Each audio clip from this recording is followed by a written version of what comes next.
Hello everyone. Hope you all are doing good and staying safe in your home.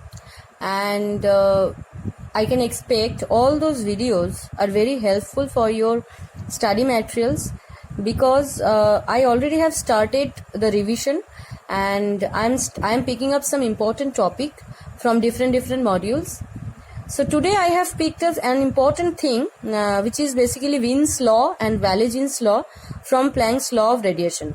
In the previous video, I already discussed about the Wien's displacement law. Keep in mind, Wien's displacement law and Wien's law of distribution, or Wien's law you can say, those are not similar. Okay, one gives us that the variation of lambda with respect to t, that means lambda mt equals to constant that I told you. And Wien's law, we will show the distribution, basically the distribution curve, how the distribution curve fit to the observed curve. Okay, and from Planck's law, again we will derive Wien's law and Wallenstein's law, because Planck's law is the only law which can completely hold good for the total black body radiation for the larger wavelength also and for the shorter wavelength also. So basically, I am starting from the graph. This is the basically black body radiation curve, and this is for shorter wavelength we can say, shorter wavelength, and this is for longer one. As you can see that lambda is at the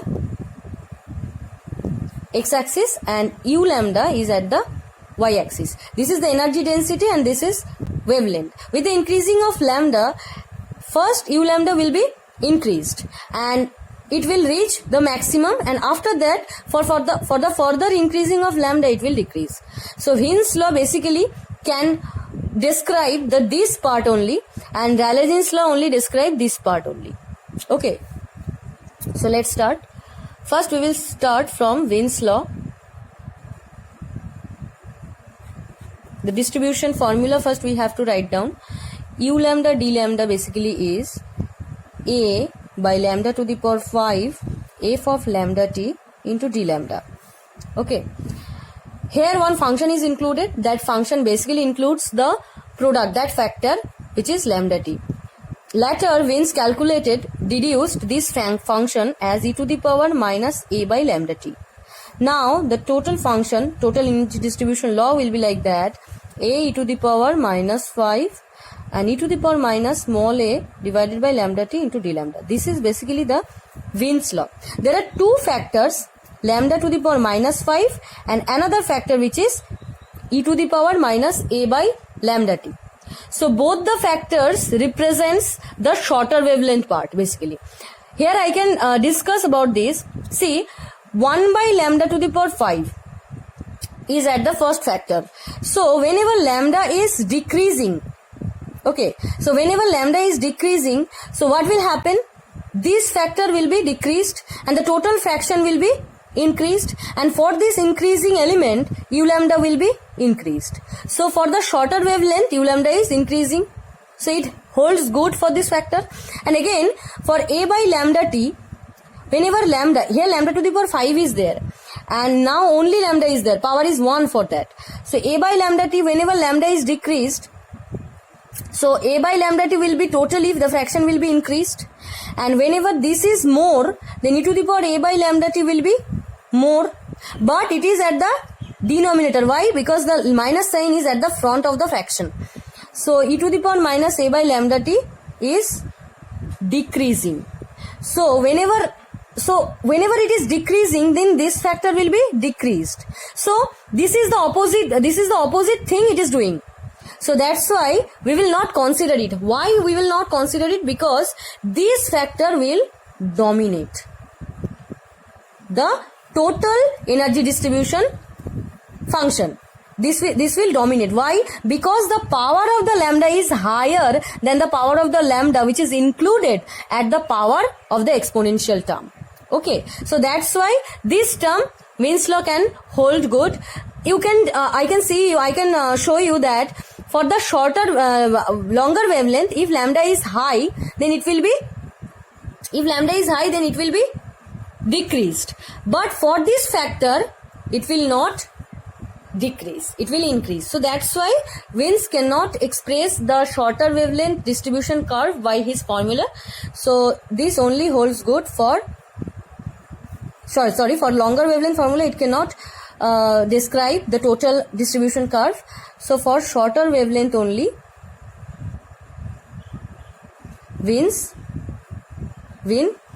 holds good. Okay. So right now we will prove this formula from Planck's distribution law. This is basically the Planck's distribution law, which exactly similar as the observed curve. Okay. So what was the Planck's distribution law? Planck's distribution law. This is basically u lambda d lambda equals to 8 pi hc divided by lambda to the power 5 1 by e to the power hc by lambda kt minus 1 into d lambda. It was like that. And it is the only formula that can totally describe the total curve. Okay. And from this, by putting the condition of shorter wavelength, we can again get back to the formula of Wien's law. Okay. So for shorter wavelength, here we are putting the condition for shorter wavelength. That means lambda is much less than 1 and hc by lambda kt can be much greater than 1. Why? See, you can say 1 by lambda here much greater than 1 because lambda is there. Lambda can go at the right hand side. So if you are multiplying hc by kt, then it will be much greater than 1 again. So here, whenever it is much greater than 1, then we can say e to the power hc by lambda kt much greater than 1 only. So then this term we can cancel. The minus 1 will be cancelled out because this is very less rather than this one. So u lambda d lambda equals to 8 pi hc divided by lambda to the power 5 into e to the power minus hc by lambda kt d lambda. See, this is the original formula of Wien's law. There is a constant before lambda to the power minus 5. So we can consider this constant as capital A, and with lambda t at the denominator, there is a constant at the numerator. So if you are excluding lambda t, then the constant hc by k can be called as small a. So again we can write down a lambda to the power minus 5 e to the power minus a by lambda t d lambda. Basically this is the Wien's law. So we can show easily the Wien's law from the Planck's distribution law by applying the condition of shorter wavelength. So this is it. Now we will proceed to the Rayleigh-Jeans law. First we need to write down the distribution function of the Rayleigh-Jeans law. Rayleigh-Jeans law. The energy density u lambda d lambda equals to 8 pi kt. See, for whenever you are deriving these laws from the Planck's law, you don't need to write down the rigorous explanation of those laws. Only the formula is included, and from the formula you can show easily the derivation from Planck's law. Only the expression of Planck's law and Wien's law and Rayleigh-Jeans law is included here. Okay. U lambda d lambda equals to 8 pi kt by lambda to the power 4 into d lambda. This is basically the Rayleigh-Jeans law. No exponential part is included here. Okay. And this is valid for, I told you, for longer wavelength. Longer wavelength. Why? Because from the black body radiation curve, energy distribution curve, this holds good for Wien's law and this holds good for Rayleigh-Jeans law. But Planck's can explain the total curve by his law. Okay. So from Planck's law, which is more general, from Planck's law, if we put the longer wavelength condition,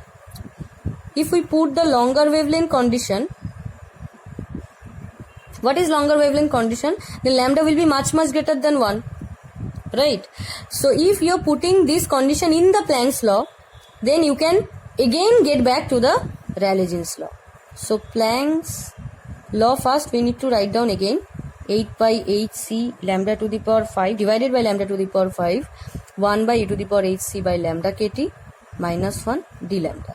So now we will put this condition here. If lambda much greater than 1, so we can say 1 by lambda much less than 1. Why so? Because if you are dividing lambda at the both sides, then 1 will be there and 1 by lambda will be there. So 1 by lambda much less than 1. So now hc by kt you can multiply at the both sides. So hc by lambda kt much less than 1 you can say. So this is very short factor, very small. So whenever exponential, at the exponential there is a short factor, the small factor, so you can expand it like 1 plus hc by lambda kt plus 1 by 2 factorial hc by lambda kt whole square plus dot.